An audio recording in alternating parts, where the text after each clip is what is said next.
Space channel വചന വിചിന്തന വേദിയിലേക്ക് ഏവർക്കും സ്വാഗതം. കർത്താവിൽ സ്നേഹം നിറഞ്ഞ സഹോദരി സഹോദരന്മാരെ, പ്രസിദ്ധനായ ക്രിസ്തീയ സാഹിത്യകാരനാണ് ഫ്രാൻസിസ് തോംസൺ. ഫ്രാൻസിസ് തോംസൺ ജനിക്കുന്നത് ഇംഗ്ലണ്ടിൽ പ്രസ്റ്റൺ എന്ന സ്ഥലത്തായിരുന്നു. അദ്ദേഹത്തിൻ്റെ പിതാവ് ഡോക്ടറായിരുന്നു. അദ്ദേഹം ഫ്രാൻസിസ് ഒരു ഡോക്ടറായി കാണുവാനായിട്ട് ആഗ്രഹിച്ചു. അതിനായിട്ട് ഫ്രാൻസിസിനെ പഠനത്തിനായി അയച്ചു. എന്നാൽ പഠനം പൂർത്തിയാക്കുവാനായിട്ട് ഫ്രാൻസിസിന് സാധിച്ചില്ല. അവൻ ജീവിതത്തിൽ നിരാശയിലൂടെ പ്രയാസങ്ങളിലൂടെ കടന്നു പോവുകയായിരുന്നു. അദ്ദേഹം ലണ്ടൻ നഗരത്തിലൂടെ അലഞ്ഞു തിരിഞ്ഞു. നിരാശയുടെ പടുകുഴിയിൽ ഫ്രാൻസിസ് വീണു. മയക്കുമരുന്നിന് അടിമയായി ഫ്രാൻസിസ് മാറി. എങ്കിലും അദ്ദേഹത്തിൽ സാഹിത്യപരമായ വാസന നിറഞ്ഞു നിന്നിരുന്നു. അദ്ദേഹം ക്രിസ്തീയ കാവ്യങ്ങൾ എഴുതി. ഈ സന്ദർഭത്തിലാണ് അദ്ദേഹം വിൽഫ്രിഡ് മെയ്നൽ എന്നു പേരുള്ള ഒരു എഡിറ്ററെ പരിചയപ്പെടുന്നത്. വിൽഫ്രിഡ് മെയ്നൽ മെറി ഇംഗ്ലണ്ട് എന്ന കത്തോലിക്ക മാസികയുടെ എഡിറ്ററായിരുന്നു. വിൽഫ്രിഡ് മെയ്നൽ ഫ്രാൻസിസ് തോംസനെ സ്നേഹത്തോടെ സ്വീകരിച്ചു. ലണ്ടനിലെ നഗരത്തിൽ അലഞ്ഞു തിരിഞ്ഞിരുന്ന ഫ്രാൻസിസിനെ സ്വന്തം ഭവനത്തിലേക്ക് വിൽഫ്രിഡ് മെയ്നൽ സ്വീകരിച്ചു. അദ്ദേഹത്തെ ശാരീരികമായും ആത്മീയപരമായിട്ടും വളർത്തുവാനായിട്ട് വിൽഫ്രിഡ് മെയ്നൽ തയ്യാറായി. ഫ്രാൻസിസിൻ്റെ ജീവിതം മാറ്റിമറിക്കപ്പെടുകയായിരുന്നു. ദൈവത്തിൻ്റെ അനന്തമായ തീവ്രമായ വ്യവസ്ഥയില്ലാത്ത സ്നേഹം ഫ്രാൻസിസ് അനുഭവിച്ചു. ഈ സന്ദർഭത്തിൽ അദ്ദേഹം എഴുതിയ പ്രസിദ്ധമായ കാവ്യമാണ് ഹോണ്ട് ഓഫ് ഹെവൻ, സ്വർഗത്തിലെ വേട്ടപ്പട്ടി. അതിൽ അദ്ദേഹം എങ്ങനെ ദൈവത്തെ കണ്ടെത്തിയെന്നും നിരാശയുടെ പടുകുഴിയിൽ നിന്നും ദൈവസ്നേഹം അദ്ദേഹത്തെ എങ്ങനെ ഉയർത്തിയെന്നും അദ്ദേഹം വ്യക്തമാക്കുന്നുണ്ട്. ദൈവസ്നേഹത്തിൻ്റെ ഉജ്ജ്വലമായ സാക്ഷ്യമായി ഫ്രാൻസിസ് തോംസൻ്റെ ജീവിതം നിലകൊള്ളുകയാണ്. ദൈവസ്നേഹത്തിന് ഒരു മനുഷ്യനെ എങ്ങനെ മാറ്റിമറിക്കുവാൻ സാധിക്കുമെന്ന് ഫ്രാൻസിസ് തോംസൻ്റെ ജീവിതം പഠിപ്പിക്കുന്നു. ദൈവസ്നേഹത്തിൻ്റെ ആഴങ്ങളിലേക്ക് നമ്മെ നയിക്കുകയാണ് ഇന്നത്തെ തിരുവചന ഭാഗങ്ങൾ. നമ്മൾ ഉയർപ്പിൻ്റെ 4-ാമത്തെ ആഴ്ചയിലേക്ക് പ്രവേശിച്ചിരിക്കുകയാണ്. ഉയർപ്പുകാലം ഉദ്ധിതനായ ഈശോയെക്കുറിച്ചാണ് നമ്മോട് സംസാരിക്കുന്നത്. ക്രൈസ്തവ ജീവിതത്തിൻ്റെ അടിസ്ഥാനമാണ് യേശുവിൻ്റെ ഉയർപ്പ്. നമ്മൾ യേശുവിൻ്റെ ഉയർപ്പിൻ്റെ ആനന്ദത്തിൽ ആയിരിക്കുകയാണ്. യേശുവിൻ്റെ ഉയർപ്പ് നമ്മുടെ ജീവിതത്തിന് പ്രത്യാശ പകരുന്നു. ഈ പ്രത്യാശയാണ് നമ്മുടെ ജീവിതത്തിൻ്റെ കരുത്ത്.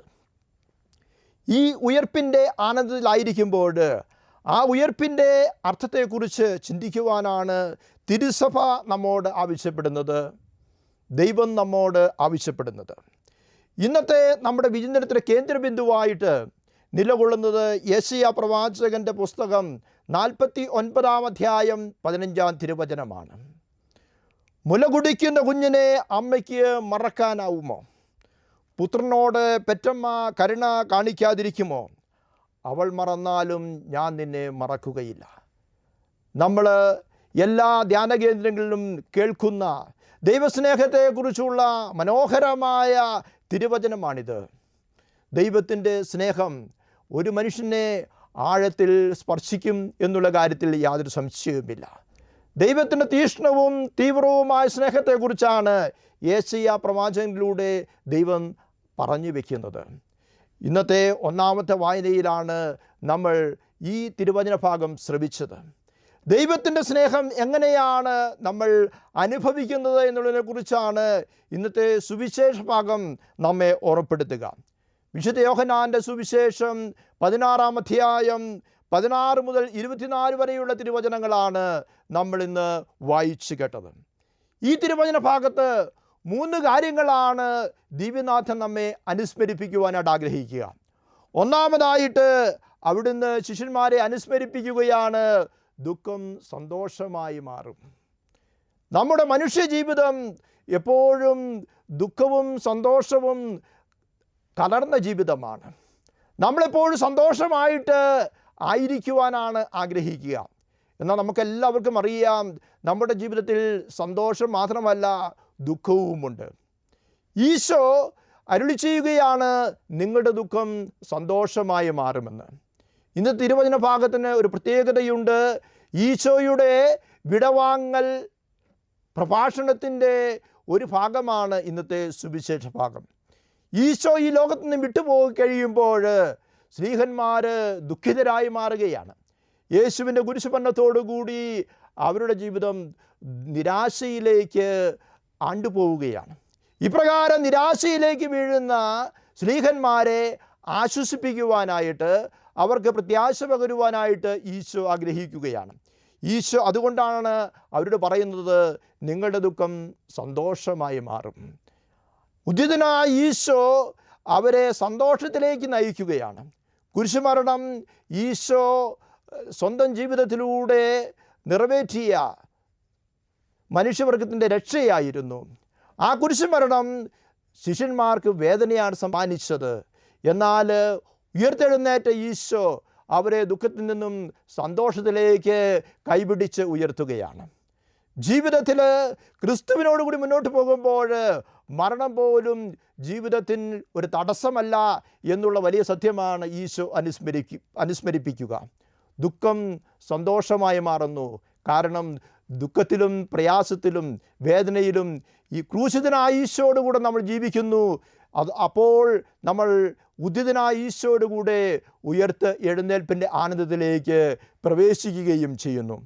രണ്ടാമതായിട്ട് ഈശോ നമ്മെ അനുസ്മരിപ്പിക്കുവാനാണ് ആഗ്രഹിക്കുന്നത്, നിങ്ങളുടെ സന്തോഷം ആരും നിങ്ങളിൽ നിന്ന് എടുത്തു കളയുകയില്ല. ഉയർത്തെഴുന്നേറ്റ ഈശോ ശിഷ്യന്മാരെ സമീപിച്ചു കഴിഞ്ഞപ്പോൾ അവരുടെ ജീവിതത്തിലേക്ക് സ്വർഗീയമായ ആനന്ദം കടന്നു വരികയാണ്. ഉദ്ധിതനായ ഈശോ അവർക്ക് സന്തോഷം പകർന്നു കൊടുക്കുകയാണ്. നമ്മുടെയൊക്കെ ജീവിതത്തിൽ നമുക്ക് സന്തോഷം അനുഭവപ്പെടാറുണ്ട്. പ്രിയപ്പെട്ടവരുമായിട്ട് പാർക്കിലേക്ക് പോകുമ്പോൾ നമുക്ക് സന്തോഷം അനുഭവപ്പെടാറുണ്ട്. നമ്മുടെ പ്രിയപ്പെട്ടവരുമായി വീട്ടിൽ ഒരുമിച്ച് കൂടുമ്പോൾ നമുക്ക് സന്തോഷമുണ്ടാകാറുണ്ട്. അല്ലെങ്കിൽ പരീക്ഷയിൽ ഉയർന്ന റാങ്കോടുകൂടി പാസ്സാകുമ്പോൾ നമുക്ക് സന്തോഷമുണ്ടാകാറുണ്ട്. എന്നാൽ ഈ സന്തോഷമൊക്കെ ഏതാനും നിമിഷങ്ങളോ മണിക്കൂറുകളോ നിലനിൽക്കുന്ന സന്തോഷങ്ങളാണ്. അതിനും അപ്പുറത്തേക്ക് എപ്പോഴും നിലനിൽക്കുന്ന സന്തോഷം ഈ ലോകത്തിലെ ഒരു വസ്തുവിനും ഒരു വ്യക്തിക്കും നമുക്ക് നൽകുവാനായിട്ട് സാധിക്കുകയില്ല. എന്നാൽ ഈശോ പകർന്നു നൽകുന്ന സന്തോഷം അത് എന്നും നിലനിൽക്കുന്ന സന്തോഷമാണ്.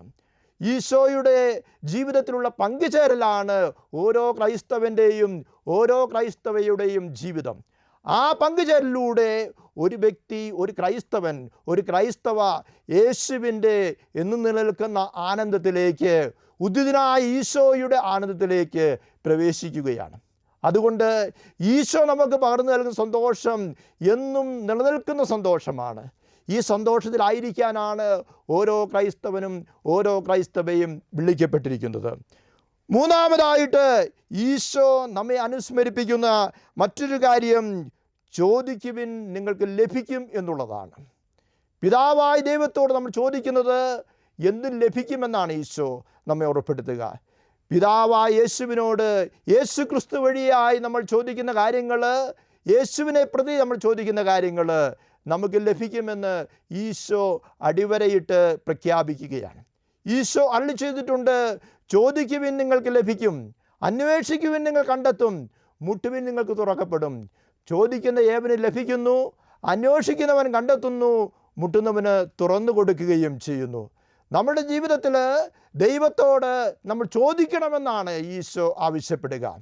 നമ്മുടെ ജീവിതത്തിൽ നമ്മുടെ ജീവിത വളർച്ചയ്ക്കും നമ്മുടെ കുടുംബത്തിലുള്ളവരുടെ ജീവിത വളർച്ചയ്ക്കും സമൂഹത്തിലുള്ളവരുടെ ജീവിത വളർച്ചയ്ക്കും ഈ ലോകത്തിൻ്റെ തന്നെ വളർച്ചയ്ക്കും ആവശ്യമായ കാര്യങ്ങൾ നമ്മൾ ദൈവത്തോട് ചോദിക്കണം. ദൈവത്തോട് ചോദിക്കുമ്പോൾ ദൈവം നമ്മുടെ ജീവിതത്തെ അനുഗ്രഹിക്കും, നമ്മുടെ കുടുംബത്തിലുള്ളവരുടെ ജീവിതത്തെ അനുഗ്രഹിക്കും, ഈ ലോകത്തെ അനുഗ്രഹിക്കും.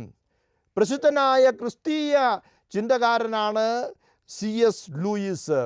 അദ്ദേഹം തൻ്റെ ജീവിതത്തെക്കുറിച്ച് പ്രത്യേകമായിട്ട് പ്രതിപാദിക്കുന്നുണ്ട്. അദ്ദേഹത്തിൻ്റെ ആത്മകഥയായ സർപ്രൈസ്ഡ് ബൈ ജോയ് എന്നുള്ള ഗ്രന്ഥത്തിൽ സന്തോഷത്താൽ ആകസ്മികമായ ആഴമായ അനുഭവം എന്നുള്ള തൻ്റെ ഈ ഗ്രന്ഥത്തിൽ അദ്ദേഹം തൻ്റെ ജീവിതത്തെക്കുറിച്ച് പറയുന്നുണ്ട്. നിരീശ്വരവാദിയായിരുന്നു C.S. ലൂയിസ്. എന്നാൽ അദ്ദേഹം സാവധാനം തിരിച്ചറിയുകയാണ് ദൈവത്തിൻ്റെ സ്നേഹമാണ് ജീവിതത്തിന് അർത്ഥം നൽകുന്നതെന്ന്. അദ്ദേഹം ക്രിസ്തീയ വിശ്വാസിയായി മാറുകയാണ്. ക്രൈസ്തവനായി മാറിയ അദ്ദേഹം ക്രിസ്തീയ വിശ്വാസത്തിലൂടെ മുന്നോട്ട് പോവുകയും ക്രിസ്തുവിലൂടെ ജീവിതത്തിൻ്റെ അർത്ഥം കണ്ടെത്തുകയും ചെയ്യുകയാണ്. പ്രിയ സഹോദരീ സഹോദരന്മാരെ, ഉയർത്തെഴുന്നേറ്റ യേശുവിൻ്റെ ആനന്ദത്തിൽ പങ്കുചേരുന്ന നമ്മൾ, ഉയർപ്പ് കാലത്തിലായിരിക്കുന്ന നമ്മൾ യേശുവിനോടുകൂടെ ജീവിതത്തിൽ സന്തോഷം കണ്ടെത്തേണ്ടവരാണ്. നമ്മുടെ ജീവിതത്തിലെ ദുഃഖങ്ങളെ സന്തോഷമാക്കി മാറ്റുവാൻ ഉയർത്തെഴുന്നേറ്റ ഈശോയ്ക്ക് സാധിക്കും. നമ്മളിൽ അവിടുന്ന് പകർന്നു നൽകുന്ന സന്തോഷം എന്നും നിലനിൽക്കുന്ന സന്തോഷമാണ്. നമ്മുടെ ജീവിതത്തിലെ ആവശ്യങ്ങൾ ഈശോയെ ഉണർത്തിക്കുവാനായിട്ട് നമുക്ക് സാധിക്കണം. നമ്മൾ ക്രിസ്തുവിനായിട്ട് ജീവിക്കുമ്പോൾ നമ്മുടെ ജീവിതം അർത്ഥപൂർണമാകുന്നു. ക്രിസ്തുവിൻ്റെ ആനന്ദത്തിൽ പങ്കുചേരുമ്പോൾ നമ്മുടെ ജീവിതത്തിൽ അനുവൃജനീയമായ, അസാധാരണമായ, അതിസ്വാഭാവികമായ ആനന്ദം കൈവരുന്നു.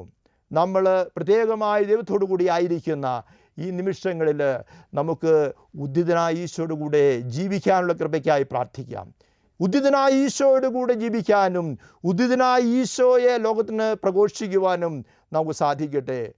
പ്രസിദ്ധ വേദപാരംഗതനായ വിശുദ്ധ ഫ്രാൻസിസ് ഡി സാലസ് പറയുന്നുണ്ട്, bloom where you are planted. നീ എവിടെ നടപ്പെടുന്നുവോ അവിടെ പുഷ്പിക്കുക.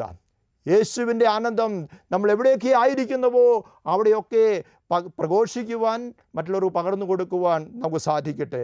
ഈ ഉദ്ധിതനായ ഈശോയിൽ ആശ്രയിച്ചുകൊണ്ട് ഉദ്ധിതനായ ഈശോയുടെ ആനന്ദം സമൂഹത്തിലും ലോകത്തിലും കുടുംബത്തിലും പകർന്നു കൊടുക്കുവാൻ നമുക്ക് സാധിക്കട്ടെ. അതിനുള്ള കൃപയ്ക്കായി പ്രാർത്ഥിക്കാം. ഉയർത്തെഴുന്നേറ്റ ഈശോ നമ്മെ ഓരോരുത്തരെയും സമൃദ്ധമായി അനുഗ്രഹിക്കട്ടെ. പിതാവിൻ്റെയും പുത്രൻ്റെയും പരിശുദ്ധാത്മാവിൻ്റെയും നാമത്തിൽ ആമേൻ.